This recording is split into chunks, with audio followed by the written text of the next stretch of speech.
السلام عليكم ورحمة الله وبركاته. الحمد لله رب العالمين والصلاة والسلام على سيد المرسلين محمد وعلى آله وصحبه أجمعين ومن تبعهم بإحسان إلى يوم الدين. أما بعد، قال الله تبارك وتعالى في القرآن المجيد: أعوذ بالله من الشيطان الرجيم. بسم الله الرحمن الرحيم. يا زكريا إنا نبشرك بغلام اسمه يحيى لم نجعل له من قبل سميا قال رب أنى يكون لي غلام وكانت امرأتي عاقرا وقد بلغت من الكبر عتيا قال كذلك قال ربك هو علي هين وقد خلقتك من قبل ولم تك شيئا قال رب اجعل لي آية قال آيتك ألا تكلم الناس 3 ليال سويا فخرج على قومه من المحراب فأوحى إليهم أن سبحوا بكرة وعشيا. معزز سامعین کرام، سورہ مریم کے آیت نمبر 7 سے 11 تک کی میں نے تلاوت کی ہے. کل شروع کے 6 آیتوں کی تفسیر ہم اور آپ نے سنا، جس میں زکریا علیہ السلام کا ذکر. کل ہم نے یہ سنا کہ حضرت زکریا علیہ السلام نے اپنے رب سے چپکے سے دعا کیا. دعا میں کیا مانگا؟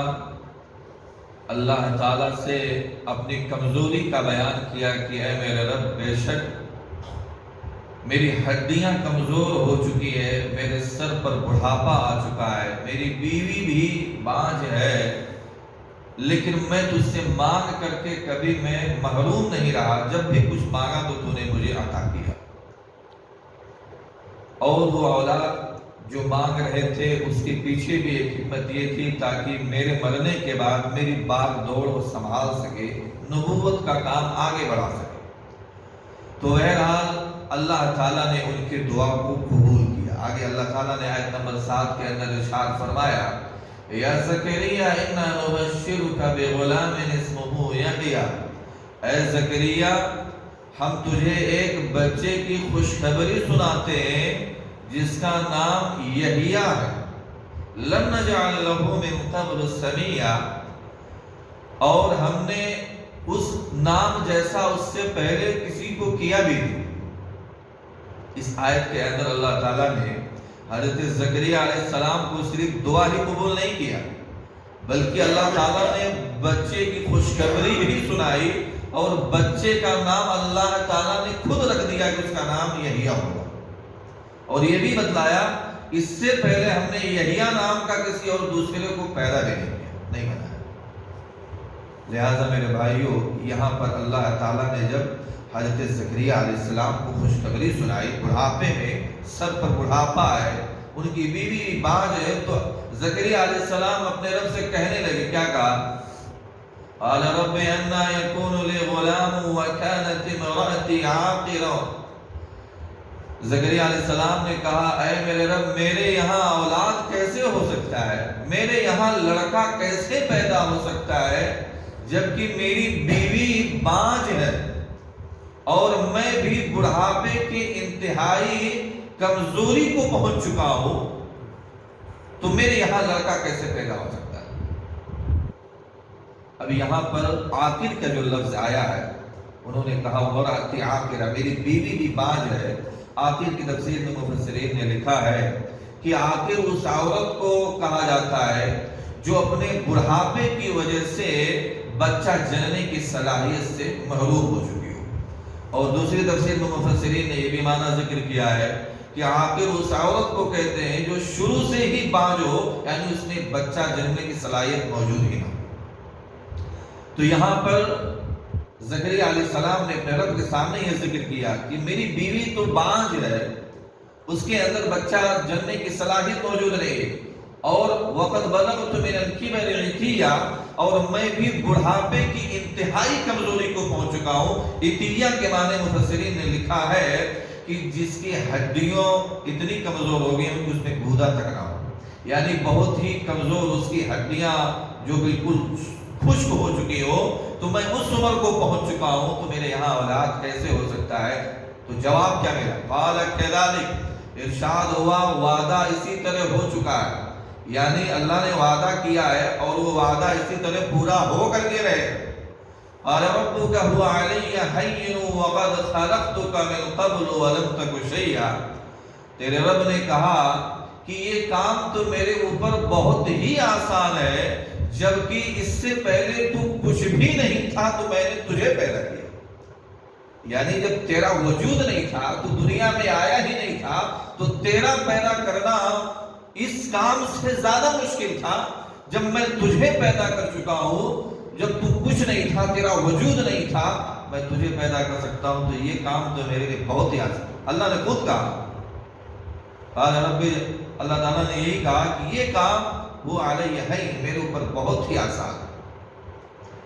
تو بہرحال جب حضرت زکریا علیہ السلام کو اللہ تعالیٰ نے یہ خوشخبری سنائی اور کہا بہت آسان ہے، میں پیدا کر سکتا ہوں، یقیناً اللہ کے لیے کون سا کام مشکل ہے، تو حضرت زکریا علیہ السلام نے اپنے رب سے کیا کہا؟ آگے کی آیت میں اس کا ذکر ہے۔ قال رب اجعل لی آیہ، زکریا علیہ السلام کو خوشی بھی ہوئی اور اللہ تعالیٰ سے سوال کر بیٹھے کہ اے میرے رب، ویسے تو بڑھاپا بھی ہے، میری بیوی بھی بانجھ ہے، ویسے امید نہیں دکھ رہی تھی، لیکن تو کہہ رہا ہے تو یقیناً ہر بات پر قادر ہے، تو اے میرے رب تو میرے لیے کوئی نشانی مقرر کر دے کہ مجھے کیسے پتا چلے گا کہ ہاں میرے یہاں لڑکا پیدا ہونے والا ہے۔